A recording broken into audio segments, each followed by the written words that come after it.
A billionaire walked into his own restaurant in disguise. What he saw a waitress endure that night made him do something no one expected. And what happened to the four men who tried to destroy her will restore your faith in justice. This is that story. Vanessa Morgan had been crying in the restaurant bathroom for 3 minutes. Not because of the work. She was used to 12-hour shifts at the Sterling Room, one of Manhattan's most exclusive steakhouses where a single meal cost more than her weekly rent. Not because of exhaustion. She'd worked worse jobs. Cleaning offices at 4 a.m., stocking shelves overnight.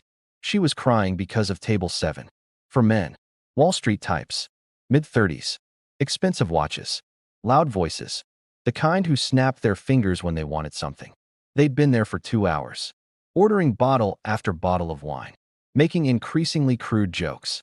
And every time Vanessa came to their table, they looked at her like she wasn't human, like she was furniture. Another bottle, sweetheart. And this time, don't take so long. Smile more. You're prettier when you smile. What time do you get off? Maybe we can show you what real money looks like. Vanessa had smiled, nodded, said yes, sir, and right away, sir, like she'd been trained. Because she needed this job. Because her 8-year-old daughter, Maya, was at home with a babysitter Vanessa could barely afford. Because the eviction notice on her apartment door said she had 14 days. So she took it. Every comment, every look, every humiliation. Until the bill came. Vanessa set the black leather folder on the table. Your total this evening is $863. Whenever you're ready, gentlemen. The man in the blue suit, the loudest one, picked up the folder, looked at it, then tossed it back without opening his wallet. We're not paying this. Vanessa's stomach dropped. I'm sorry, sir. You heard me. The service was terrible. The food was mediocre. We're not paying. The second man, brown hair slicked back, grinned. Plus, we didn't like your attitude. Vanessa felt her face go hot. My attitude? Yeah, the third man said, leaning back. You weren't very friendly. We tip well when the service is good. But you? Not worth it. Vanessa's hands started shaking. $863. If they walked out without paying, that money would come out of her wages. Restaurant policy. She'd signed the contract. Which meant no rent payment this month. Which meant eviction. Which meant she and Maya would be on the street. Please, Vanessa said quietly. If there was a problem with the service, I can get my manager. We don't want your manager, the man in the blue suit said, standing up. We're leaving, and there's nothing you can do about it. The fourth man, who'd been silent until now, spoke. What's she going to do? Call the cops? Tell them 4 respected businessmen didn't pay because the waitress was incompetent? They all laughed. Vanessa looked around the restaurant. Other diners were watching. Some looked uncomfortable, but no one moved. The hostess was pretending to check reservations. The manager was nowhere to be seen. She was alone, and these men knew it. I need you to pay, Vanessa said louder now. You ate the food. You drank the wine. You have to pay. The man in the blue suit stepped closer. Or what? Vanessa's mind raced. She thought about Maya waiting at home, about the eviction notice, about every bill she couldn't pay, and something inside her, something that had been bending for years, finally refused to break. Or I'm not letting you leave. The men laughed.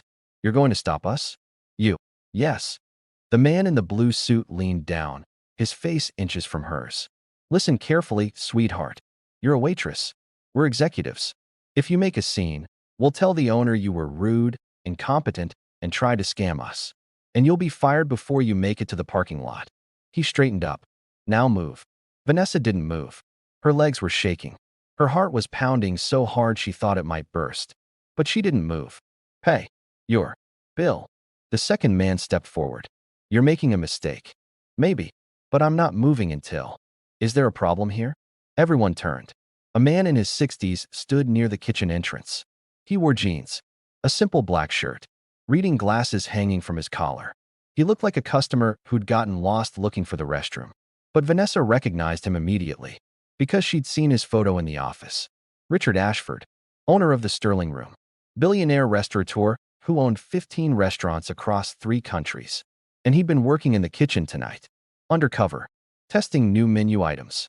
No one else knew he was there. Richard walked toward table 7, his expression unreadable. I asked if there's a problem. The man in the blue suit recovered quickly. Yeah, actually, this waitress is harassing us. We're trying to leave, and she won't let us. Interesting, Richard said. Why are you trying to leave? Because the service was terrible and we're not paying. Richard looked at Vanessa. What's your name? Vanessa Morgan, sir. How long have you been serving this table, Vanessa? 2 hours and 14 minutes. And did you bring everything they ordered? Yes, sir. Promptly. Yes, sir. Richard turned back to the men. So let me understand. You ordered food. You received food. You ate food. And now you're refusing to pay? The second man interrupted. The service was bad. I heard you the first time, Richard said calmly. I'm asking what specifically was bad about it. Silence. She didn't smile enough, the third man finally said. We didn't feel welcomed. Richard nodded slowly. I see. So because this woman didn't perform emotional labor to your satisfaction while bringing you food and wine for 2 hours, you've decided theft is appropriate. The word hung in the air. Theft. The man in the blue suit bristled. We're not thieves. Yes, Richard said. You are. You consumed services. You refused to pay. That's textbook theft. And in this state, dine and dash is a misdemeanor, which means arrests, criminal records. Very hard to explain to employers. He pulled out his phone. So here's what's going to happen. You're going to pay your bill, plus a 30% tip for the waitress you just spent 2 hours disrespecting. And then you're going to leave. Quietly, the fourth man spoke up. And if we don't? Richard dialed 3 numbers. 911. Then I call the police, have you arrested, and personally ensure that every business publication in Manhattan knows your names and what you tried to do here tonight. He held up the phone. Your choice.